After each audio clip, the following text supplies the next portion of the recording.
네, 오늘은 욥기 12장부터 14장까지의 말씀 가지고 은혜를 나눠보도록 하겠습니다. 오늘은 친구 중 세 번째 소발의 이야기를 듣고 난 욥이 거기에 대해서 반문하는 내용, 그리고 그동안 세 친구의 모든 이야기에 대해서 정리해서 반문하는 내용을 담고 있습니다.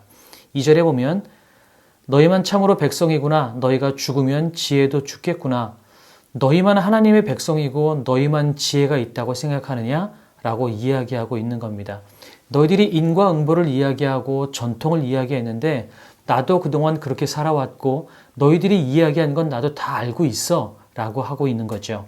그러면서 하나님께 불러 아뢰어 들으심을 입은 내가 이웃에게 웃음거리가 되었으니 의롭고 온전한 자가 조롱거리가 되었구나. 나도 하나님으로부터 응답도 받고 하나님으로부터 복도 받았는데 지금 내가 웃음거리가 되고 있다라는 상황을 이야기하고 있는 겁니다. 그러면서 5절에 평안한 자의 마음은 재앙을 멸시하나 재앙이 실족하는 자를 기다리는구나. 지금 너희는 평안한 모습이 있기 때문에 재앙을 당한 나를 너희가 비웃고 조롱하고 질책하지만 너희들도 누구나 다 이런 것들을 겪을 수 있어. 너희에게도 이런 일들이 피해갈 수 없어 라고 하는 이야기를 담고 있습니다. 그런데 너희가 알고 있는 그 얘기가 전부 단주라니? 생각해봐라. 이 세상을 살아보면 강도나 불의한 자가 잘 살고 형통하는 모습을 너희들 본 적 없니?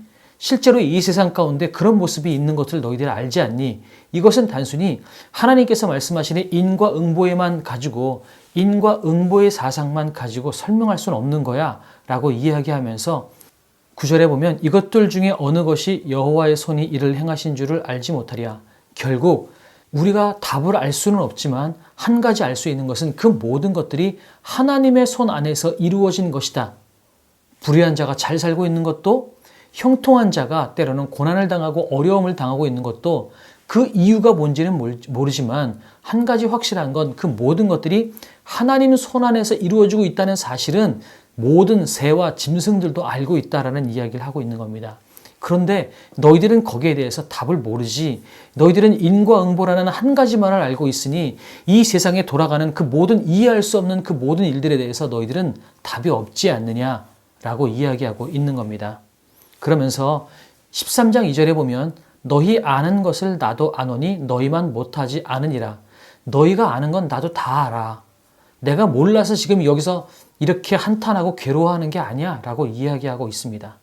나도 너희가 알고 있는 거는 다 알아. 그런데 지금 이 고난 가운데 내가 왜 이런 고난을 당하는지 이것에 대해서는 나는 모르겠어. 너희들이 조언해주는 그것도 답이 아니야. 그러면서 욥의 세 친구들에서 이렇게 이야기합니다. 욥기 13장 4절에 보니까 너희는 거짓말을 지어내는 자요 다 쓸모없는 의원이니라. 너희가 알지 못한다는 것을 너희들이 숨기기 위해서 거짓말로 이야기하고 있고 쓸모없는 의원이니라. 제대로 병을 고치지도 못하면서 의사처럼 있는 그런 사람이라고 이야기하는 겁니다. 쉽게 말씀드린다면 지금 너희는 나에게 도움이 되지 않고 전혀 답이 되지 않는 것을 가지고 너희는 조언을 하고 있는 거야. 너희들도 알지 못하잖아 라는 이야기를 하고 있습니다. 그래서 이 이후에 욥은 계속해서 뭐라고 이야기하냐면 15절에 보니까 그의 앞에서 내 행위를 아뢰리라. 22절에 주는 나를 부르소서 내가 대답하리이다. 내가 말씀하게 하옵시고 주는 내게 대답하소서. 23절에 내게 알게 하소서. 이 모든 이야기들은 결국 하나님께만 답이 있습니다. 내 인생의 이 모든 질문, 풀 수 없는 이 모든 문제들은 하나님께 물어야만 답을 얻을 수 있습니다. 여전히 아직도 하나님이 응답 안 하시고 아직도 내가 왜 이렇게 살고 있는지 답을 모르지만 세상 어디에서도 답을 찾을 수 없고 어떤 친구들도 그 누구도 나에게 정답을 이야기해 줄 수 없습니다. 하나님만이 답입니다. 아직도 응답이 없지만 그래도 나는 하나님께 묻고 또 묻겠습니다. 이렇게 이야기하고 있는 겁니다. 물론 우리는 욥기 42장까지의 이야기를 어느 정도 알고 있기 때문에 이 이후에 어떤 일들이 벌어지는지 우리는 알고 있습니다. 그러나 지금 욥기 13장의 위치에 있는 이 욥은 자기가 어떻게 될지 모르고 있는 고난의 한가운데 있습니다. 그런데 그 고난의 한가운데 있는 욥은 왜 내가 고난을 당하는지에 대해서 이유를 모르고 있습니다. 그럼에도 불구하고 우리가 본받을 수 있는 것은 두 가지입니다. 첫 번째는 지금 말씀드렸던 것처럼 아무리 하나님의 일하심을 내가 이해할 수 없는 것 같다 할지라도 결국 우리는 하나님께 묻고 하나님께 매달려야만 우리가 답을 얻을 수 있다는 것입니다. 또 한 가지는 12장으로 거슬러 올라가서 나도 너희같이 생각이 있어 너희만 못하지 아니하니, 저는 이게 참 도전이 됩니다. 무슨 얘기냐면, 그래, 나 자식도 다 잃었고 재산도 다 잃었고 지금 내 인생은 고난 가운데 있어. 하지만 내 상황이 망한 거지 내가 망한 것은 아니야 라는 이야기를 하고 있는 겁니다. 비록 내 상황은 한없이 가난하고 처참하지만 나는 변하지 않았어. 내가 망한 건 아니야 라고 하는 그런 당당함이 욥 가운데 있는 것을 보게 됩니다. 이게 저한테 참 도전이 됩니다. 우리의 상황이 힘들고 어려워졌을 때 우리는 우리 스스로를 자책하기 쉽죠. 내가 이렇게 됐어. 내가 못났어. 나 때문에 이렇게 됐어. 나는 망한 인생이야. 이렇게 생각할지 모르지만 욥을 보면 내 환경이 망하고 내 상황이 망했을지 모르지만 나는 망하지 않았어. 나는 최선을 다해서 살아왔어 라고 하는 당당함이 욥에게 있는 거죠. 이렇게 살았으면 좋겠습니다. 비록 우리가 예기치 못한 어려움을 당하고 지금 내가 고난을 당한다 할지라도 비록 나는 고난 가운데 있지만 나는 괜찮아. 내가 망하진 않았어. 이렇게 버텨나가다 보면 나는 회복될 수 있어. 이런 당당함이 우리 가운데 있었으면 좋겠습니다. 그리고 지금 당장 내 인생의 해답을 찾지 못한다 할지라도 우리가 하나님을 떠나면 소망이 없습니다.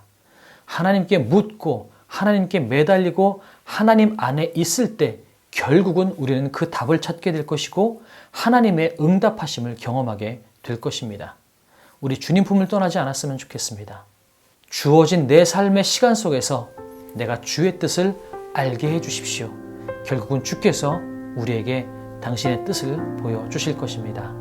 우리 그렇게 찬양하고 기도하겠습니다. 고단한 인생길 힘겨운 오늘도 예수 내 마음 아시네. 지나간 아픔도 마주할 세상도 예수 내 마음 아시네. 하루를 살아도 기쁨으로 가리 예수 늘 함께 하시네. 후회도 염려도 온전히 맡기리 예수 늘 함께 하시네.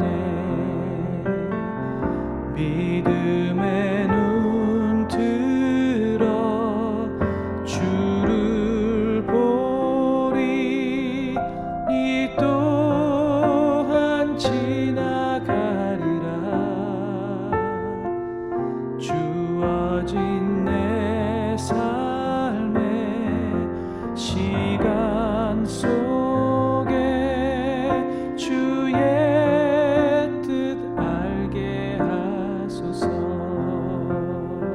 사랑해 주님, 우리가 예기치 않은 고난과 어려움 가운데 들어갔을 때 우리는 우리 스스로를 자책하고 움츠러들고 우리 스스로를 비난할 때가 너무나도 많습니다.